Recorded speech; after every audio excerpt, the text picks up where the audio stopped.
আসসালামু আলাইকুম রহমতুল্লাহ। এটা হচ্ছে ফেনী লালফুল যাওয়ার মহাসড়ক। এটা অনেক বড় একটা রাস্তা এবং কি এই রাস্তাটা হচ্ছে ফেনী জেলার সবচেয়ে উঁচু রাস্তা, অর্থাৎ ট্রাংডুক থেকে রাস্তাটা ডাইরেক্ট লালফুল পর্যন্ত গিয়েছে। আর এখন আমি আমার পাশে যে দোকানগুলো দেখতেছেন সেগুলো হচ্ছে যে আমরা সবজি বাজার, বাজার কাঁচা মালের আড়তটা ফাড়ে দিয়ে একটু সামনে যে দোকানগুলো আছে সেগুলো। তো আমরা এখানে পায়ে হেঁটে হেঁটে লালফুল যাওয়ার চেষ্টা করতেছি। আসলে কি করার, যে জায়গায় আমরা 12টার দিকে আসছিলাম,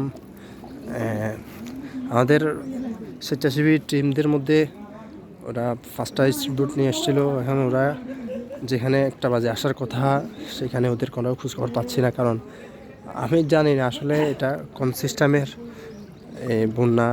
বন্যাটা রাজনৈতিক সিস্টেমের বন্যা বলে আমার মনে হচ্ছে। কারণ ফেনী শহরে কোনো টাওয়ারের কোনো সমস্যা নেই, কিন্তু কোনো নেট নাই, কোনো প্রকারের নেট নাই ফেনী শহরে। একটা ফোন দিব, কল দেওয়ার মতো নেটটা নাই ফেনীতে। এটা কেমন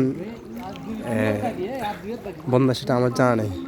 আমরা ফেনী থেকে একটু বাইর হয়ে একটু সামনে আসলে এই জায়গাতে নেট আছে। এখানে যেখানে আছে, আমরা এখন যেখানে আছি এখানে নেট আছে।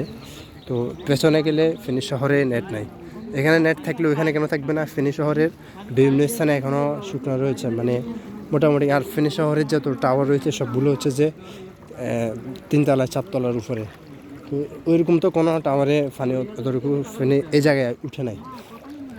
সর্বোচ্চ 1তলা পর্যন্ত যেখানে ডুবছে, সর্বোচ্চ 1তলা পর্যন্ত ডুবছে। এরপরেও আমাদের বিদ্যুৎ বিচ্ছিন্ন, তারপরে হচ্ছে নেট নাই।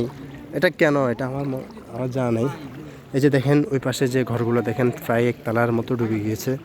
এখানে 1তলা পর্যন্ত ডুবে যাওয়ার পরেও এখানে আমি 4G নেটওয়ার্ক পাচ্ছি। এখানে 4G নেটওয়ার্ক আছে, কিন্তু আমাদের ফেনী শহরের মধ্যে নেট নাই। মানে কারোর সাথে যে কথা বলবো, ফোন দিব, এরকম কোনো প্রকারের কোনো যোগাযোগের ব্যবস্থা নাই। তো সেটা কেন আমার জানা নাই।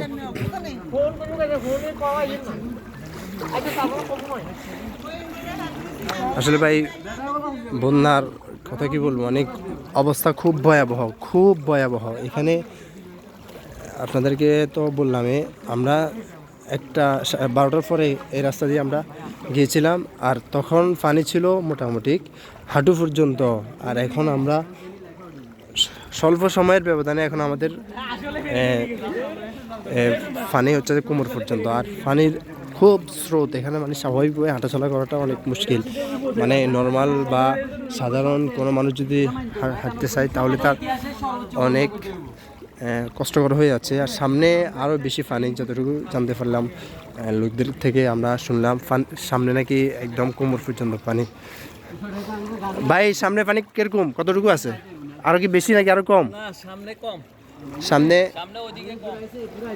আচ্ছা, এক লোক বললো যে সামনে পানি একটু কম, তবে আমার ধারণা মতে আমি আসার সময় দেখলাম যে ওইদিকে আরও পানি বেশি ছিল, এখানে একটু কম। আচ্ছা যাই হোক, আমরা সামনে গেলে বলতে পারবো। পানি ক্রমান্বয়ে বাড়তে আসে। পরশুরামে প্রায় কী বলবো 2তলা 3তলা পর্যন্ত পানি উঠে যাচ্ছে।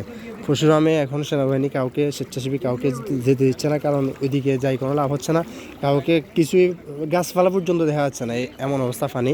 পরশুরামের অবস্থা হচ্ছে এমন যে গাছপালাগুলো দেখা যাচ্ছে না, বুঝছেন।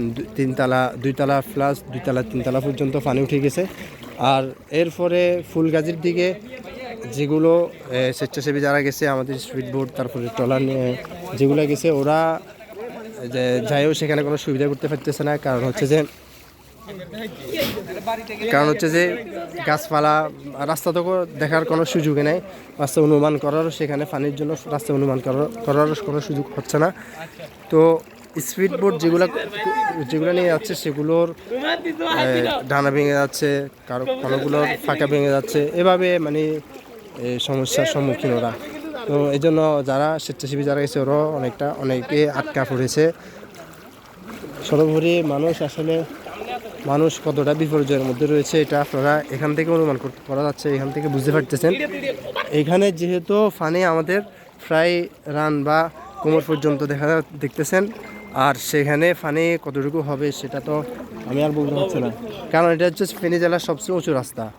আর ওইগুলা যখন একদম ডুবে একতলা পর্যন্ত পানি উঠে যাবে, তখন ফেনী রাস্তাতে পানি উঠবে বা ফেনী কাছাকাছি পর্যন্ত পানি আসবে। এটা এটা এরকম হওয়ার তো সে জায়গায় আমাদের এখানে কোমর পর্যন্ত পানি, বাকিটা আপনারা অনুমান করে নিন আসলে মানুষ কতটুকু ক্রাইসিসের মধ্যে আছে, বিপর্যয়ের মধ্যে রয়েছে, বা ওরা কতটুকু কষ্টের মধ্যে রয়েছে।